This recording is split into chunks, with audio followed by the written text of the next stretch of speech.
Ya, terima kasih. Lektor kita Ibu Nerliana nanti membacakan Wahyu 18 dan lektor kedua Pak Wiragil membacakan Wahyu 19. Namun sebelum pembacaan firman Tuhan Saudara, kita terlebih dulu dengan doa firman. Kami persilakan untuk Ibu Mariuni. Boleh dibuka mic-nya, Bu? Oke. Oke, mari kita berdoa. Bapa yang penuh kasih, kami datang menghadap Engkau dengan hati yang penuh syukur. Terima kasih atas firman-Mu yang akan dibacakan oleh para lektor. Mohon urap Pastor Paul yang akan sharing firman kepada kami semua. Kiranya Roh Kudus memimpin kami dalam memahami setiap bagiannya. Ajar kami untuk hidup seturut firman-Mu. Dalam nama Tuhan Yesus, haleluya, amin.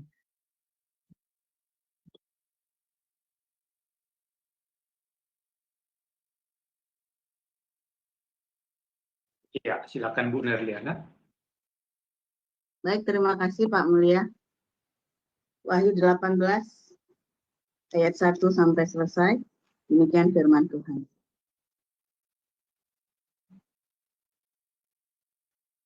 Kemudian daripada itu aku melihat seorang malaikat lain turun dari sorga. Ia mempunyai kekuasaan besar dan bumi menjadi terang oleh kemuliaannya. Dan ia berseru dengan suara yang kuat, katanya, sudah rubuh Babel, kota besar itu.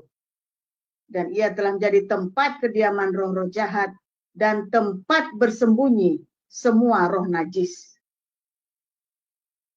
Dan tempat bersembunyi segala burung yang najis dan yang dibenci. Karena semua bangsa telah minum dari anggur hawa nafsu cabulnya. Dan raja-raja di bumi telah berbuat cabul dengan dia. Dan pedagang-pedagang di bumi telah menjadi kaya oleh kelimpahan hawa nafsunya. Lalu aku mendengar suara lain dari sorga berkata, pergilah kamu, hai umatku. Pergilah daripadanya, supaya kamu jangan mengambil bagian dalam dosa-dosanya, dan supaya kamu jangan turut ditimpa malapetaka-malapetakanya. Sebab dosa-dosanya telah bertimbun-timbun sampai ke langit, dan Allah telah mengingat segala kejahatannya. Balaskanlah kepadanya, sama seperti dia juga membalaskan. Dan berikanlah kepadanya 2 kali lipat menurut pekerjaannya. Campurkanlah baginya 2 kali lipat di dalam cawan pencampurannya. Berikanlah kepadanya siksaan dan perkabungan. Sebanyak kemuliaan dan kemewahan yang telah ia nikmati. Sebab ia berkata di dalam hatinya, aku bertahta seperti ratu. Aku bukan janda, dan aku tidak akan pernah berkabung. Sebab itu, segala malapetakannya akan datang dalam satu hari, yaitu sampar dan perkabungan dan kelaparan. Dan ia akan dibakar dengan api karena Tuhan Allah yang menghakimi dia adalah kuat. Dan raja-raja di bumi yang telah berbuat cabul dan hidup dalam kelimpahan dengan dia akan menangisi dan meratapinya apabila mereka melihat asap api yang membakarnya. Mereka akan berdiri jauh-jauh karena takut akan siksaannya.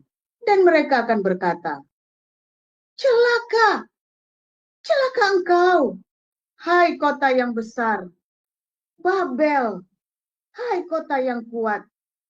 Sebab dalam 1 jam saja sudah berlangsung penghakimanmu.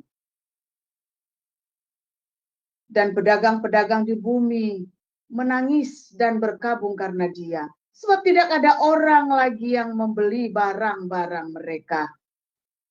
yaitu barang-barang dagangan dari emas dan perak, permata dan mutiara, dari lenan halus dan kain ungu, dari sutra dan kain kirmisi, sebagai jenis barang dari kayu yang harum baunya. Berbagai jenis barang dari gading, berbagai jenis barang dari kayu yang mahal, dari tembaga, besi, dan pualam, kulit manis, dan rempah-rempah, wangi-wangian, mur dan kemenyan, anggur, minyak, tepung halus dan gandum, lembu sapi, domba, kuda, dan kereta, budak, dan bahkan nyawa mereka. Dan mereka akan berkata, sudah lenyap buah-buahan yang diingini hatimu, dan segala yang mewah dan indah telah hilang daripadamu, dan tidak akan ditemukan lagi. Mereka yang memperdagangkan barang-barang itu, yang telah menjadi kaya oleh dia, akan berdiri jauh-jauh karena takut akan siksaannya. Dan sambil menangis dan meratap, mereka berkata, celaka, celaka, kota besar yang berpakaian lenan halus, dan kain ungu, dan kain kirmizi, dan yang dihiasi dengan emas, dan permata, dan mutiara, sebab dalam 1 jam saja, kekayaan sebanyak itu sudah binasa.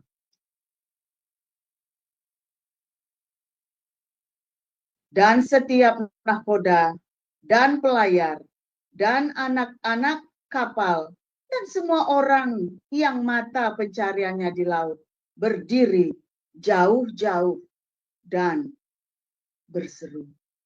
Ketika mereka melihat api yang membakarnya karenanya.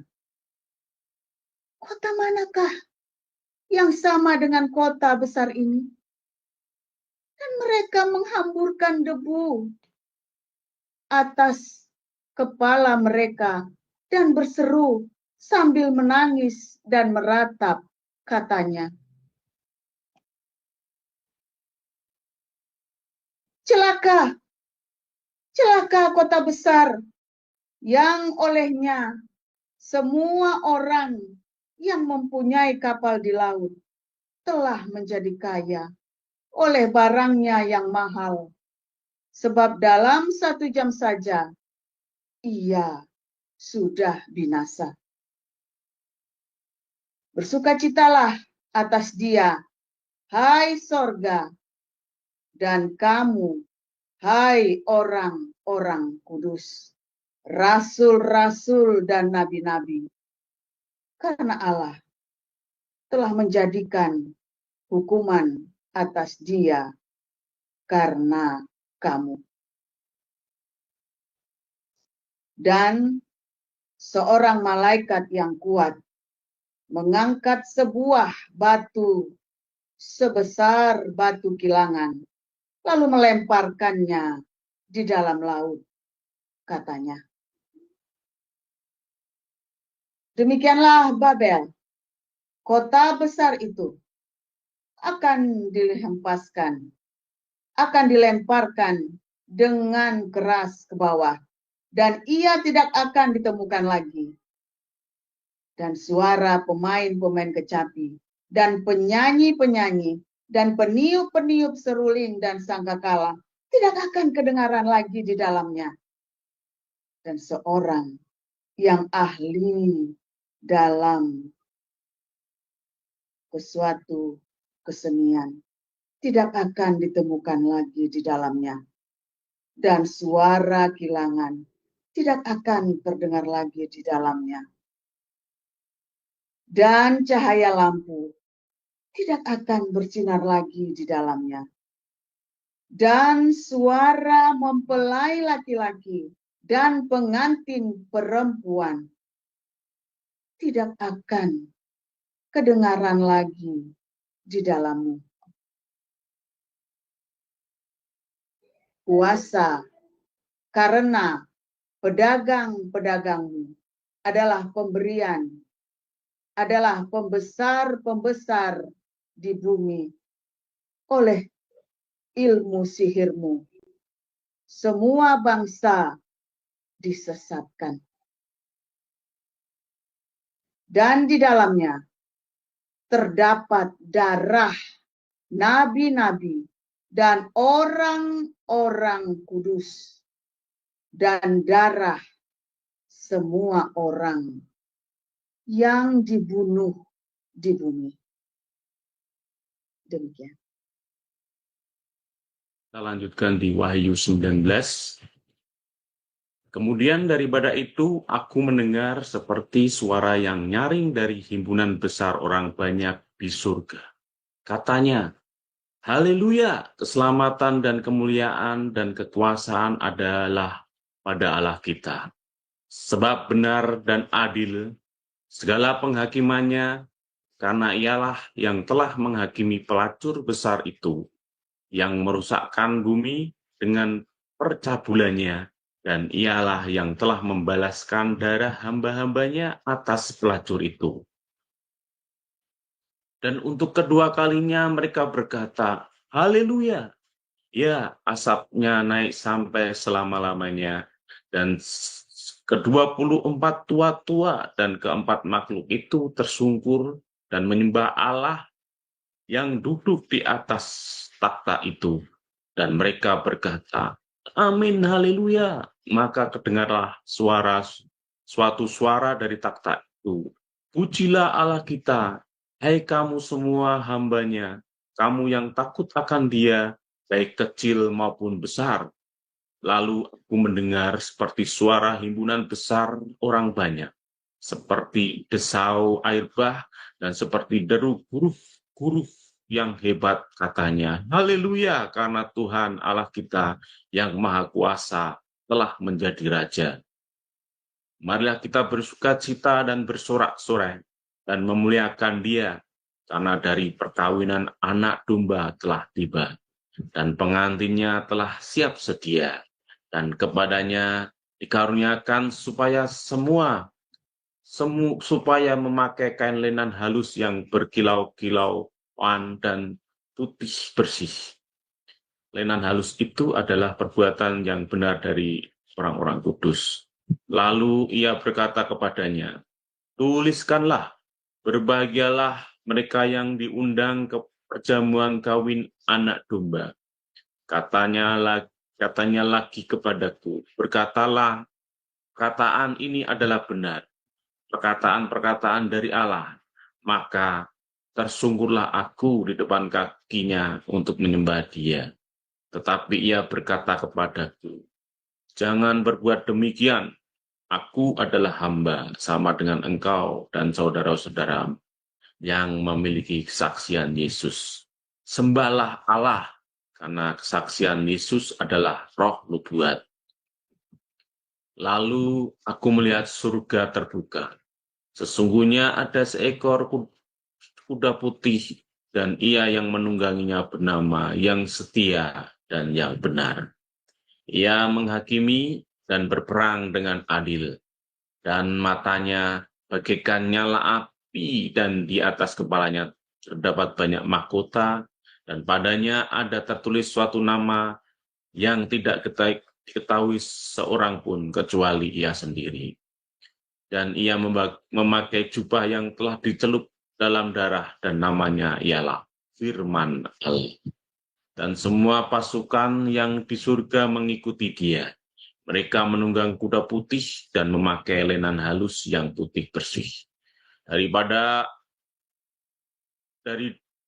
mulutnya keluarlah sebilah pedang tajam yang akan memukul segala bangsa, dan ia akan mengembalakan mereka dengan gada besi, dan ia akan memeras anggur dalam gelangan anggur, yaitu kegeraman murka Allah yang maha kuasa. Pada jubahnya dan pahanya tertulis suatu nama, yaitu Raja segala raja dan Tuhan atas segala Tuhan. Lalu aku melihat seorang malaikat berdiri di dalam matahari, dan ia berseru dengan suara nyaring kepada semua burung yang terbang di tengah langit.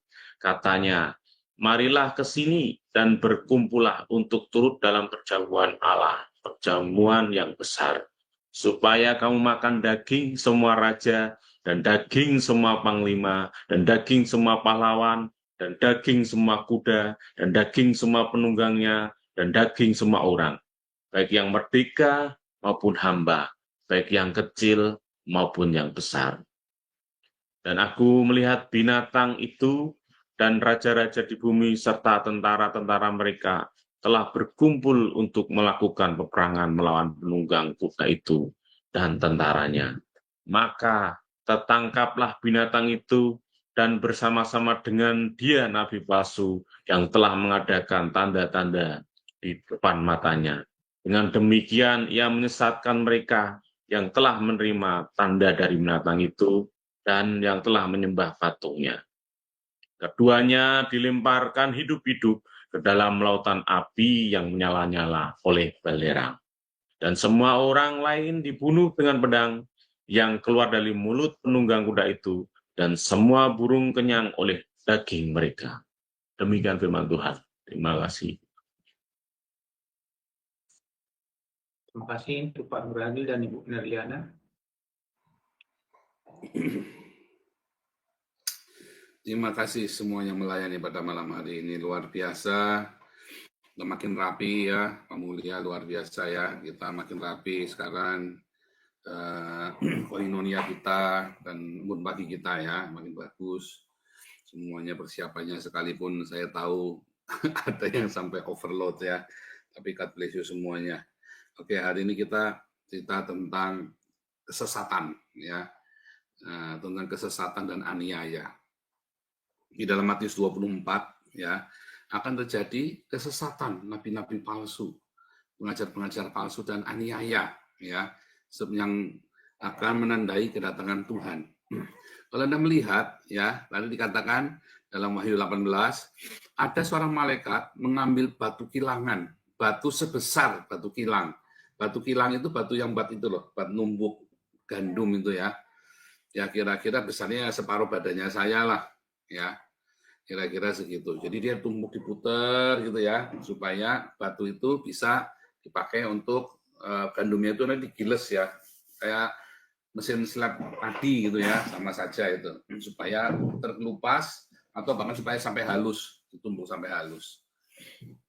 Itu begitu ya, itu yang ditumbuk sampai halus gandumnya, ini batu kilangan inilah. Ya, lalu batu kilangan itu dilempar ke dalam laut.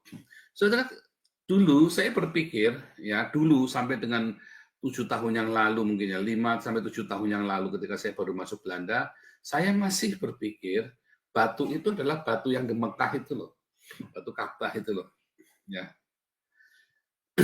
Tetapi makin lama saya makin mengerti ya. Oh iya ya, kalau batu Hajar Aswad itu kan cuma sejempol-jempol begini, titik-titik itu ya ditempel di dalamnya itu. Yang gede itu kan semennya, yang vagina itu loh, itu kan semennya. Yang gede banget itu, gede banget kayak Ka'bah itu lah bangunan, bukan batu. Ya kan? Sedangkan bilang batu sebesar batu kilangan. Batu kilangan itu kan cuma kira lebih 1 meter lah paling gede, lebih gede dari itu susah sampai yang mau bisa pakai lembu ya, tapi kan juga tetap nggak bisa gede-gede ya, jadi segitu. Dan juga tidak kecil ya, tidak sejempol-jempol kayak batu akik yang ditempel di ujungnya Ka'bah itu yang di Mekah. Tapi roh Babel itu memang, Islam itu adalah roh Babil ya, roh Babilonia. Nah, sedangkan ada spirit of Babel, yaitu spirit agamawi. Lalu saya ingat lagi, oh iya, kadang siapa menyesatkan satu dari anak-anak ini, ya, lihat ya, tadi Wahyu 18 ayat 21 kan, seorang malaikat yang kuat mengangkat sebuah batu sebesar batu kilangan. Mengangkat sebuah batu sebesar batu kilangan, ini batu besar. Lalu melemparkannya ke dalam laut. Katanya demikianlah Babel, kota besar itu akan dilemparkan dengan keras ke bawah dan ia tidak akan ditemukan lagi. Itu ada spirit agama. Ya. Barang siapa menyesatkan salah satu dari anak-anak kecil yang percaya ini, lebih baik baginya jika sebuah batu kilangan diikatkan pada lehernya, lalu dibuang ke dalam laut.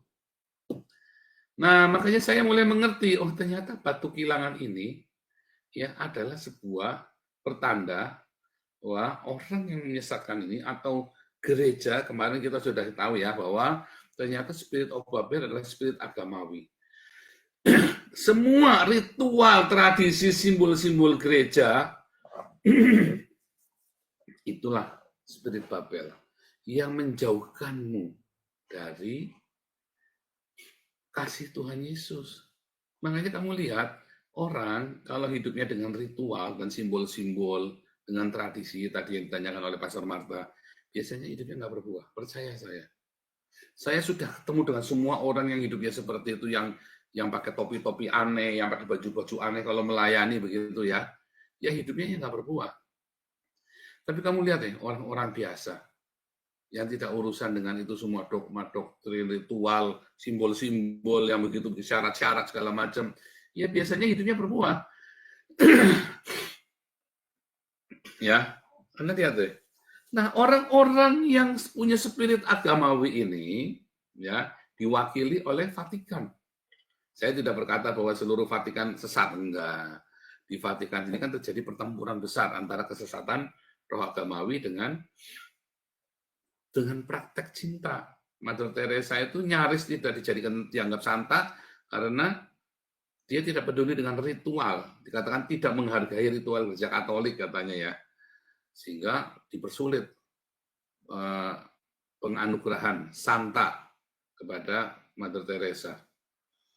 Jadi di gereja Katolik itu terjadi peperangan besar sekarang ini ya, dan itulah yang mewakili. Kenapa? Karena gereja Ortodok simbolnya sudah runtuh ya. Ada kecil-kecil cekeremnya nggak bisa dihitung ya, sama jemaat kita aja banyak jemaat kita kali. Tetapi kalau dalam gereja Katolik ya, itu kan mewakili seluruh gereja yang ada di muka bumi. Nah, itu adalah simbol dari kesesatan di dalam gereja. Ya, makanya nanti menjelang akhir jam, menjelang Yesus datang, terjadi perang nanti ya, waktu kejadiannya itu, salah satunya gereja Katolik itu akan dibakar, akan dimusnahkan, sama seperti Bizantin dimusnahkan pertama kali. Kenapa Tuhan izinkan Bizantin itu dimusnahkan, gereja Ortodok itu ya, gereja Ortodok itu, gereja Ortodok Yunani. Mengapa Tuhan izinkan gereja Ortodok Yunani dimusnahkan? Karena nggak berbuah. Ya, karena tidak berbuah. Percaya saya, zaman itu korup sekali, ya.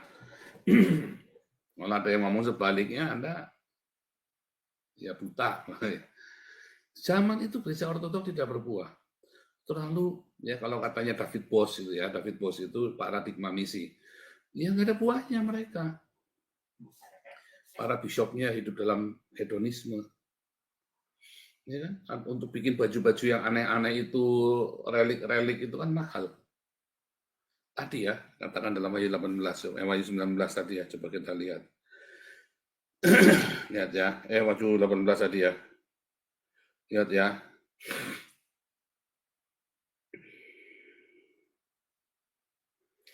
Ya, emas, perak, permata, mutiara, kelenan, halus, kain ungu, sutra, kain kirmisi, berbagai jenis dari kayu harum baunya, jenis gading, barang dari kayu mahal, tembaga, besi dan pualam, kulit manis, rempah-rempah, wangi-wangian, mur, kemenyan, anggur, minyak, tepung halus, gandum, lembu. Saudara, bahkan perbudakan ya. itu dilakukan semua tuh. Ini semua ini ada di dalam gereja-gereja konvensional. Vatikan, gereja Ortodoks, gerejanya Gilbert, gerejanya Tiberias, gerejanya Billy Mantova, gereja-gereja hedonisme. Ini semua itu ada di sana. Ya, emas, perak, mutiara, dan harus dipakai ya dengan gemerlap, ya dengan kemewahan-kemewahannya. Ya, dengan segala kemewahan dari gereja itu. Oh, gereja kita mahal, saudara. Kita sewanya 2.600 sama pastori ya, supaya aktivis kita bisa tinggal di situ dan biaya kita nggak mahal. Kita punya pastori tambah sewa gereja kita sekarang ini total sewanya 2.600 euro, 50 juta sebulan. Kalau kamu ngitung rupiah, mati berdiri kamu, saudara.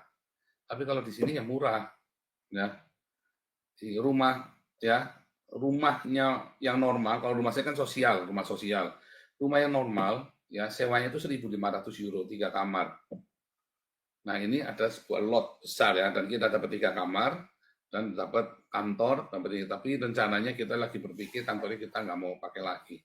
Ya, tapi kita pakai ruang gerejanya. Jadi nanti, ya seperti yang Anda lihat selama ini ya, dalam ibadah kita itu yang kita pakai sama pastorinya.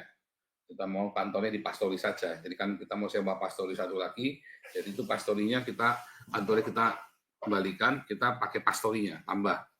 Rencananya kita begitu. Nah, jadi kalau Anda berpikir, itu mahal sekali, hedonisme, ya bukan. Kamu ngitungnya rupiah soalnya. Lalu, dari mana? Itu kan tadi yang Anda lihat tadi, orang-orang kumpul tadi itu adalah orang-orang kriminal, ya, orang gembel, orang-orang sakit jiwa yang tidak diterima di masyarakat. Itu yang kita tampung segitu banyak tadi. Tadi itu termasuk sedikit tuh ya, cuma 30 orang tadi, 32. Biasanya itu sekitar 40-50 ya. Kemarin kita sempat 53 sempat ya datang semua 53 orang.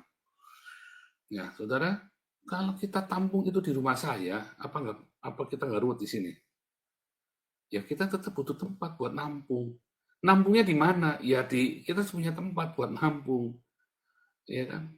Nah makanya kita sewa itu. Itulah bagian dari diakonia. Tapi tidak perlu mewah. Tapi itu sudah paling murah yang kita temukan. Kita sudah nyari kemana-mana. Itu yang paling murah, yang paling mungkin bisa kita lakukan. Jadi jangan kaget sewanya 2.600 euro sebulan, sekitar 50 juta rupiah. Ya itulah kalau kita mau melayani, ya. Dan saya tanggung jawab, berkembang.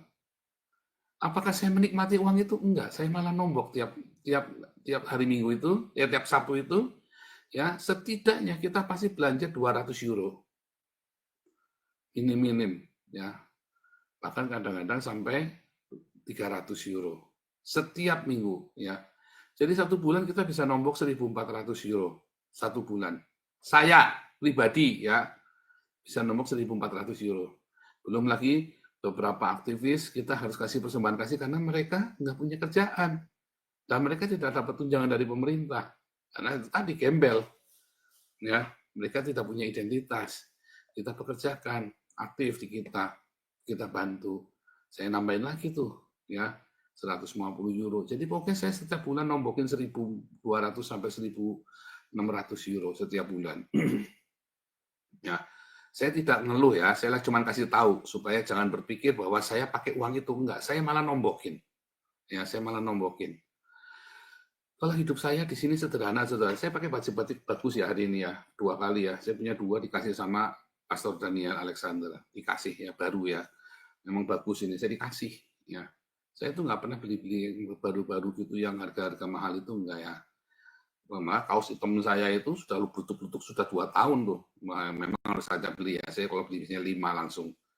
Nah, udah lama blutuk, udah nggak ganti, harus ganti kan udah mulur ya, karena tak pakai tidur. Jadi kalau saya habis pakai itu tadi sampai tidur, ya, malam saya pakai, mandi, tidur, besok saya pakai, terus sore baru ganti. Jadi setiap hari saya ganti 1.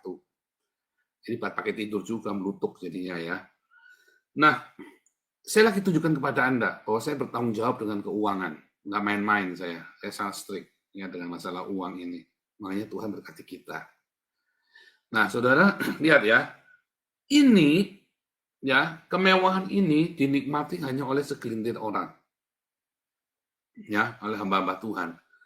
Nah, inilah sumber dari kesesatan. Itulah sebabnya gereja ortodoks Yunani, Bizantin itu, ya, abad ke-15 diizinkan Tuhan, ya, dikalahkan oleh Islam. Nah, mengapa? Karena mereka sudah tidak lagi mengajarkan kebenaran. Mereka mengajarkan bagaimana hidup hedonisme. Rakyat tidak diajari untuk hidup sederhana. Oh, diajari, tapi tidak diberi teladan. Para pendetanya, para biskopnya, episkopalnya, semua hidup dalam kemewahan. Ya, wah itu sudah bukan rahasia lagi, jangan usah disangkal itu ya. Semua terjadi kemerosotan. Makanya ada Pseudo-Methodius, dia berkata, ya Islam itu datang.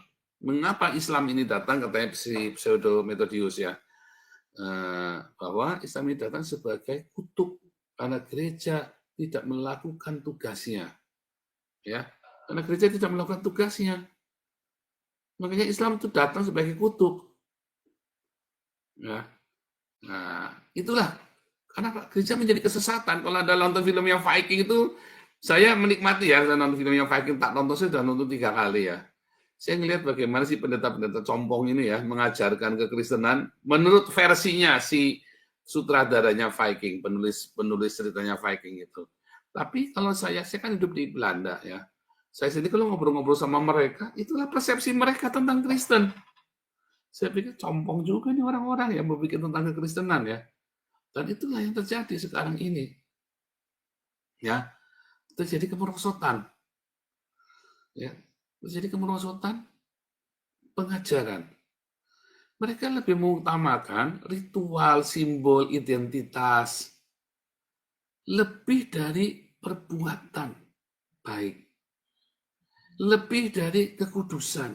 Makanya kamu lihat, mereka tidak kudus itu mereka tenang-tenang saja. Ada homo, lesbi, mereka juga artinya ya kalau selingkuh enggak ya, karena kalau gereja selingkuh di sini enggak boleh ya.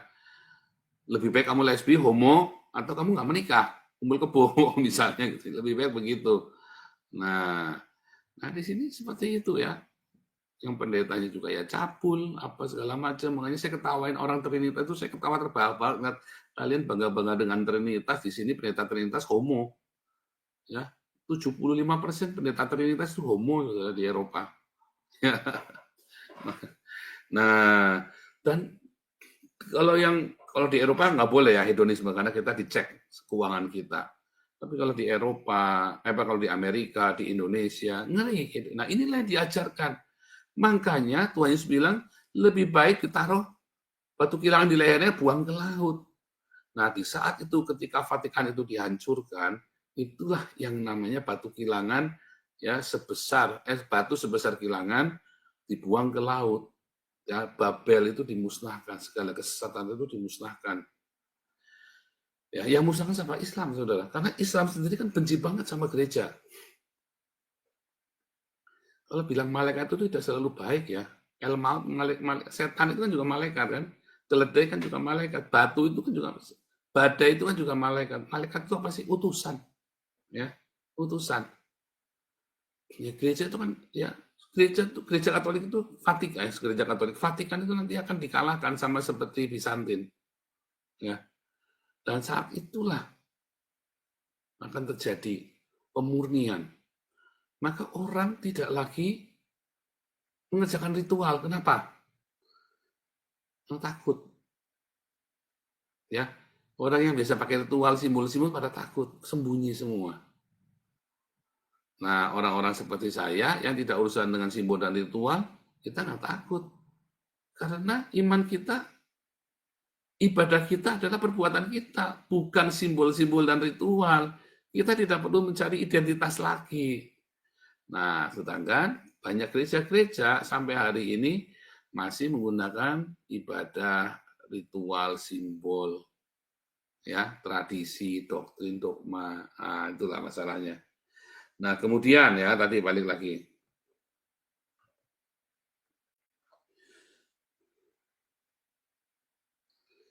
Tentang kesesatan ya, saudara. Saudara, banyak orang berkata orang Yahudi itu sesat. Enggak, saudara ya. Orang Saduki lah yang menjadi musuhnya Yesus. Di zaman Yesus, satu-satunya kelompok yang dibilang sesat adalah orang Saduki. Karena tidak percaya kebangkitan orang mati. Apakah orang Farisi dibilang sesat? Enggak.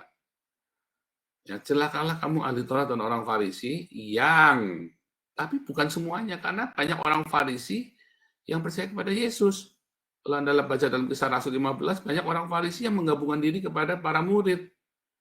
Ada banyak sekali yang percaya, tapi orang-orang ini, para imam itulah yang menjadi musuh Yesus. Para imam Saduki dan para pengikutnya ya. Ini kalau Anda lihat, ya, lihat yang saya kasih kuning di bawah itu ya, the younger Ananias itu ya, yang adalah imam besar.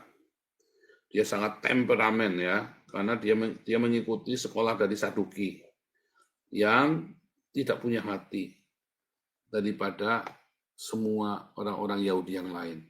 Orang Saduki ini memang nggak punya hati, kejam ya. Ananias ini juga adalah imam besar yang memerintahkan pembunuhannya Yakobus saudara Yesus. Ya, ini orang Saduki. Ini kalau Anda baca lagi, ya, sebentar ya, ada yang ketinggalan nih. Ya, ternyata para imam besar ya. Nah,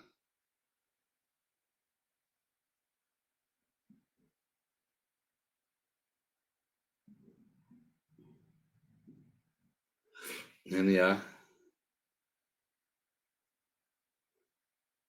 Gimana? Imam besar.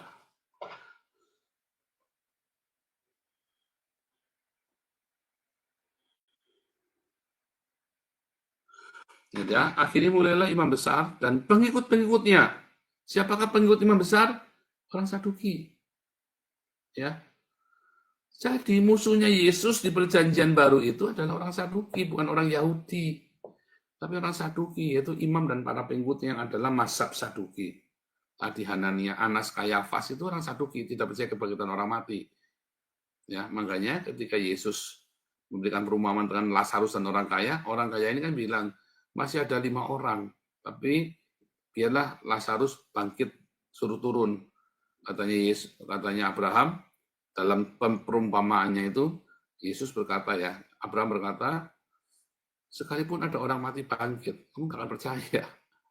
Sekalipun ada orang mati bangkit, kamu nggak akan percaya, karena mereka tidak percaya dengan kebangkitan orang mati. Ya, jadi satu-satunya kelompok mazhab yang dikatain sesat oleh Yesus adalah mazhab Saduki, yang adalah para imam besar, mazhabnya para imam zamannya Yesus. Ya. Dan para imam inilah yang menyebabkan bait suci itu dihancurkan. Para mazhab Saduki inilah ya yang menyebabkan bait suci itu dihancurkan karena mereka berintrik dengan membebaskan pemberontak yang namanya Yesus Barabas. Ya. Bahkan kalau Anda melihat orang Yahudi pun menganggap mereka sesat, ya. Orang Yahudi pun menganggap mereka sesat ini ya, namanya Birkat Haminim ini ya. Ya. May yang barisan ke-1, 2, 3, 4. May the Nazarenes, Nazarim, Osrim, Notsrim, and the sectarians atau minim perish as in a moment. Ya, jadi orang Kristen, orang Nasrani pengikut Yesus sama minim. Siapakah minim ini? Ya, minim ini ya yang saya kasih garis merah. The minim diidentifikasikan dengan orang-orang Saduki. Jadi orang-orang Saduki itu dianggap sesat oleh orang Yahudi di abad ke-4.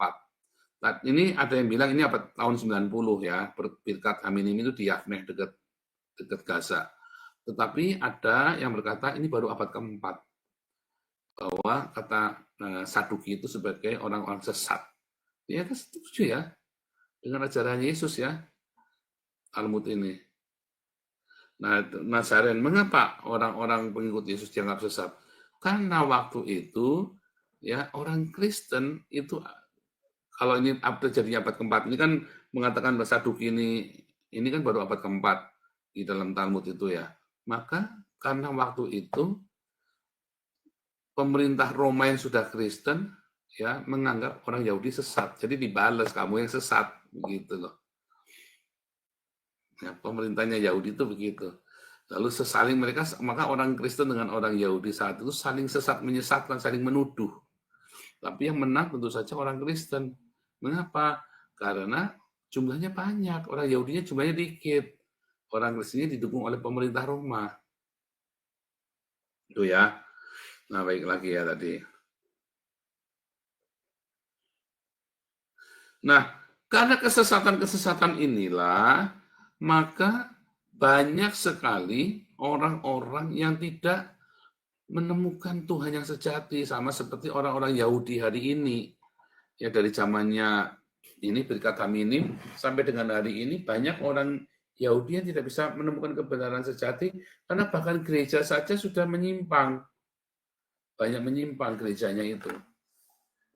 Nah, ada gereja yang lurus, misalnya gereja Montanus, ya, yang masih percaya nubuatan, percaya dengan Roh Kudus, ya. Tapi gereja Montanus ini malah diubur-ubur, mau dipenjara sama gereja itu tadi, gereja ortodoks tadi ya. Itu ya, jadi ceritanya begitu. Nah, maka sebetulnya aniaya yang terjadi dari zamannya Yesus itu, yaitu Yesus dan para rasul. Setelah itu, setelah bait suci diruntuhkan, aniaya kepada orang Kristen itu relatif lebih sedikit. Karena orang Kristen berkembang cukup pesat, dan banyak orang Roma, orang Yunani yang jadi Kristen, lalu mereka duduk dalam pemerintahan. Angkanya ya sudah selesai, cuman kurang lebih 1-2 abad saja orang Kristen mengalami aniaya. Lalu ujuk-ujuk di penghujung tahun, ya di abad ke-20, ujuk-ujuk banyak orang Kristen dianiaya. Ujuk-ujuk. Di awal, yaitu zamannya Yesus dan para rasul, setelah itu nggak ada aniaya. Setelah Yerusalem runtuh nggak ada aniaya. Tiba-tiba di abad ke-20, ya, mulai itu ada aniaya di Cina, aniaya yang di Rusia, aniaya yang di orang negara-negara Islam. Dan aniaya itu sporadis, namun cukup kejam, ya. Kalau ini kan zamannya Yesus dan para rasul, Stefanus kan dirajam pakai batu nih oleh orang Yahudi. Lalu zamannya para rasul, orang Yahudinya udah kalah, bait sucinya udah mulai ini ya, orang Yahudi sudah mulai kalah pengaruhnya. Lalu mulai dari zamannya Kaisar Nero. Ya, Kaisar Nero itu membakar hidup-hidup, orang disalib, dibakar hidup-hidup, atau ditarung sama binatang di gladiator. Nah, kemudian setelah zaman abad kedua itu sudah hampir tidak ada aniaya. Tiba-tiba abad ke-20 muncul tuh saudara ya, mau Boko Haram lah, ISIS lah, wah itu kejam sekali ya, sambil Allahu Akbar. Di Indonesia saja sudah berapa banyak dibakar, gereja dibakar, gereja ditutup, orang Kristen dibunuh, ada banyak ya. Nah ini salah satunya ya, orang-orang ISIS ya memenggal leher kepalanya orang Kristen. Nah sebenarnya apa sih ceritanya? Saudara, pertama tentang kesesatan ini ya. Kesesatan ini adalah cerita ketika kamu terjebak dengan semua ritual-ritual tradisimu. Sehingga kamu bukannya berbuah, tapi kamu fokus dengan ritual tradisi simbol tadi yang kayak Bu Marta bilang ya, ini nggak boleh, itu nggak boleh. Bukannya kamu fokus untuk berbuah yang baik, tapi kamu fokus dengan aturan-aturan manusia. Itulah kesesatan, awal dari kesesatan. Setelah kamu puas melakukan amalan-amalan yang diajarkan manusia, buat kamu bisa memuaskan segala dosamu. Itulah masalahnya, ya. Nah, itulah awal dari kesesatan. Jadi siapapun Anda masih eksklusif dengan ritual dogma, dengan segala macam aturan-aturan yang tidak perlu, selamat, kamu tidak akan berbuah. Tapi kalau kamu yang mulai fokus dengan kebenaran sejati, ya, maka kamu akan segera berbuah. Dimanapun kamu ditempatkan mulai hari ini, ya kamu akan berbuah. Itu bukan ngomong perbuatan, itu sudah fakta. Contohnya saya berbuah. Ya, coba lihat ini aniaya nih ya. Ini aniaya di Irak. Semua rumah dicat huruf Nun, N, huruf N dalam bahasa Arab Nun, yaitu Nasrani. Itu yang merah-merah itu ya. Terus ada tulisannya, ini adalah properti milik negara Islam. Jadi kalau kamu kafir, kamu bisa dirampas. Nah, hari ini kita ada di era kuda putih. Dunia ini ada era kuda putih, di mana ada damai seluruh dunia. Kenapa? Islamnya lagi ketakutan. Sekarang ini di seluruh dunia terjadi Islamfobia gara-gara perang sama Hamas. Ya, merekanya kebablasan orang Islam ini, jadilah Islamfobia. Lagi tiarap sekarang ini Islamnya itu. Sampai kapan kita nggak tahu. Ya, tapi kenyataannya Islam itu di abad ke-20 pernah kejam sekali loh kepada orang Kristen. Ini salah satunya punyanya ISIS ya. rumahnya orang itu dicat huruf nun, ditulisin properti milik pribadi. Gila, bukan properti milik yang punya rumah, tapi miliknya si ISIS itu. Lihat ya, barang siapa ditentukan ditawan, maka ia akan ditawan. Barang siapa ditentukan dibunuh dengan pedang, ia dibunuh dengan pedang. Ya, yang penting adalah ketabahan dan iman orang kudus. Lihat ya, yang pertama, ya aniaya fisik, saudara. Ya, ditawan dan dibunuh. Ya, kalau Anda lihat hari ini Hamas kan melakukan hal yang sama, sandera, penyanderaan. Ya, ditawan ini sandera kan.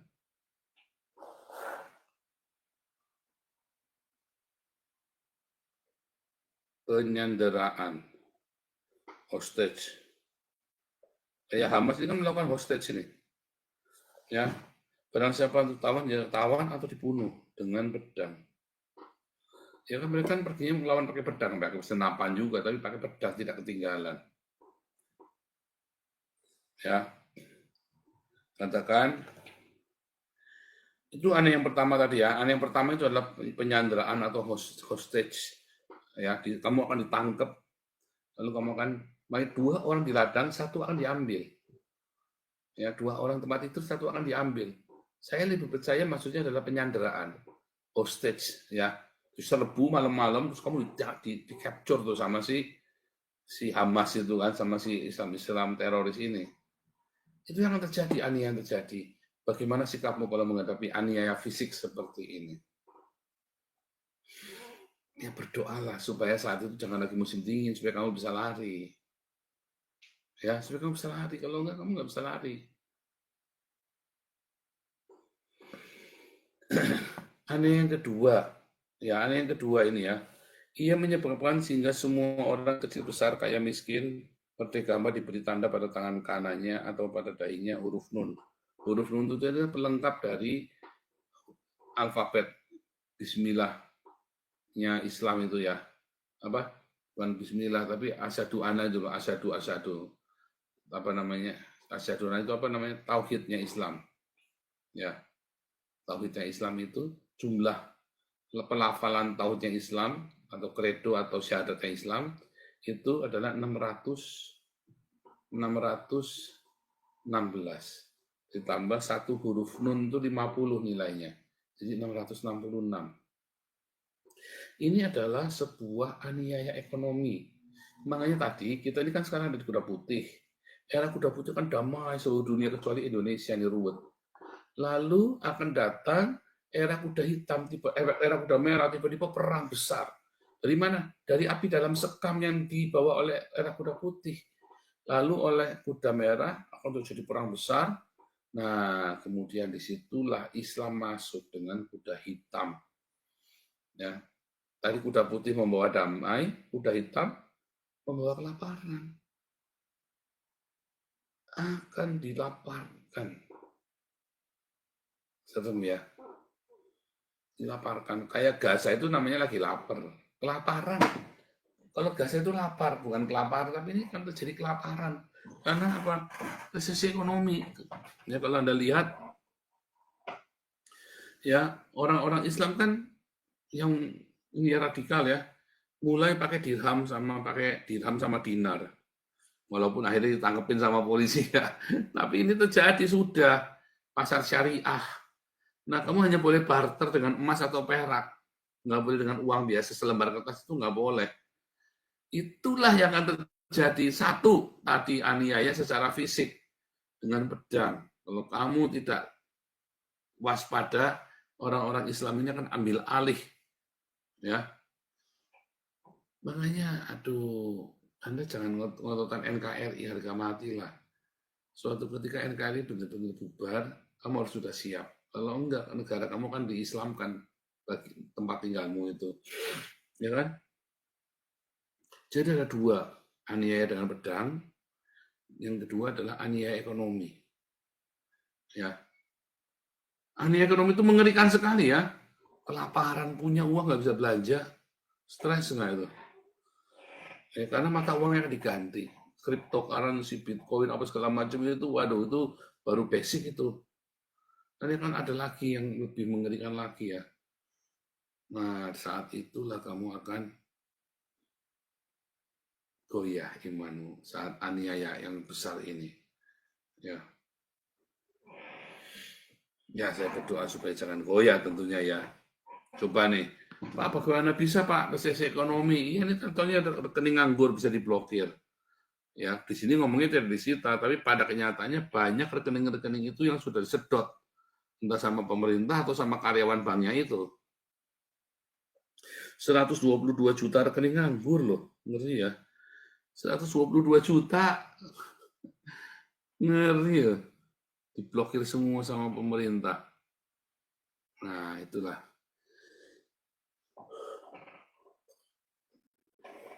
Artinya uangmu bisa diambil itu.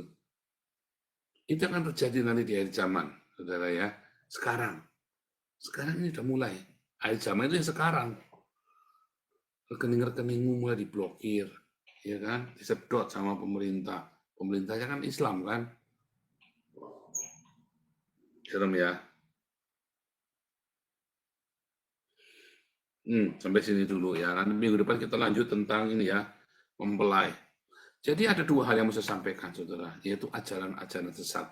Ajaran sesat itu apa? Ajaran yang lebih mengedepankan semua ritual, ya, simbol-simbol, ya, dari dan atribut-atribut ketimbang dengan perbuatan baiknya itu sendiri. Ya. Kedua, ya, bahwa nanti akan terjadi aniaya ekonomi. Ekonomi kan sebentar lagi. Ya, maka harus kita punya partner yang baik. Negara harus punya mitra yang baik di saat aniaya ekonomi. Oh, negara apa namanya? Komunitas. Ya, harus punya partner yang baik, saudara. Karena bisa terjadi rekening-rekeningmu tiba-tiba hilang. Kamu titip orang juga hilang duitnya. Jadi kamu nggak, siapa yang menjadi partnermu? Suami, istri pun kadang-kadang bisa saling curi. Nah, kamu ambil uangmu juga salah, dilepas begitu juga dibekukan sama pemerintah. Sebenarnya kan ini tanda bahwa kamu nanti bisa dibekukan, lalu kamu nggak bisa transaksi. Kamu pikir saja di mana hartamu berada, di situ hatimu ada. Begitu rekeningmu diblokir, kamu nggak bisa transaksi, kelar hidupmu, saudara. Lalu oleh si ini, ISIS ini atau sama orang-orang Islam ini, kamu boleh tapi harus bersyahadat dulu kepada Islam. Kalau nggak, kamu nggak boleh, duitnya nggak dikembaliin. Apalagi mereka sudah mengharamkan uang. Ya, jadi kamu akan dipaksa beli dirham, pakai uang emas. Yang terjadi ya dua hal ya, penyesatan satu, yang kedua adalah penganiayaan. Penganiayaan akan ada dua, penganiayaan fisik dengan pedang. Mengapa terjadi ada penganiayaan fisik dengan pedang? Karena kamu tidak berdiakonia. Menurut Pseudo-Methodius berkata, ya ini ya Bizantin jatuh ke tangan Islam karena bishop-bishopnya, uskup-uskupnya tidak lagi melakukan apa yang menjadi kehendak Tuhan, ya, korup. Nah, makanya Anda harus punya penunggang kuda putih dan pasukan yang berkain lenan putih. Lenan putih adalah perbuatan baik orang-orang kudus. Itulah diakonia kita. Hidup dalam kesederhanaan, jangan buat pamer. Yang pakai baju itu jangan buat pamer, tapi hiduplah dalam kesederhanaan. Ya, teladanilah saya seperti saya meneladani Kristus. Hidup dalam kesederhanaan, tidak suka pamer. Ya, kita akan menjadi pengikut dari penunggang kuda putih itu. Kan kuda putih itu adalah perbuatan baik. Diakonia. Ya, saudara ya. Jadi itu Anda harus ingat ya di masa-masa ini. Berdiakonia itu sangat penting. Setiap hari kamu harus ingatkan untuk memberkati. Ya, berdiakonia itu penting, saudara, ya, untuk memberkati sesamamu supaya there is no poor among us. Ya, itulah memberitakan Injil ketika kamu berdiakonia. Haleluya. Nanti minggu depan kita sambung ke babak berikutnya ya tentang aniaya dan kesesatan. Karena ini saya nggak mau lebih dari jam 5 sebetulnya. Oke, silakan Pak Mulia.